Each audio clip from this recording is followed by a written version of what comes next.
एक शख्स मुझे कहते हैं, मौलाना साहब जनाजे के बाद दुआ है। मैंने कहा तुम क्या कहते हो? वो जी है दुआ। मैंने कहा दलील? ये फ़ोन पे मंडी बावद्दीन से आ रहा है। मैंने कहा दलील?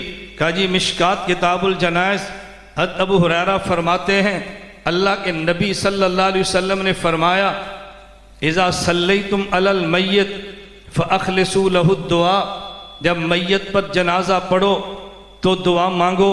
मैंने कहा किताब पास है? क्या जी घर पे है। मैंने कहा घर जाओ, किताब खोलो, फिर मुझे फ़ोन करो। आधे घंटे बाद फ़ोन, किताब खुल गई है। मैंने कहा पढ़ो। कहा जी अबू हुरैरा फरमाते हैं रसूलुल्लाह सल्लल्लाहु अलैहि वसल्लम ने फरमाया जब मैयत पे जनाजा पढ़ो तो फिर दुआ मांगो। मैंने कहा बिल्कुल हदीस ठीक है, मुझे रावियों पर कोई कलाम नहीं है। एक तर्जुमा आप करते हैं जब जनाजा पढ़ो तो दुआ मांगो, यानी बाद में। एक तर्जुमा मैं करता हूँ, देवबंद वाले जनाजा पढ़ो तो दुआ जनाजे के अंदर मांगो। अब तर्जुमा आपका ठीक है या मेरा ठीक है? ये हदीस अल्लाह के नबी से आपने सुनी है? कहा जी नहीं मैंने सुनी है।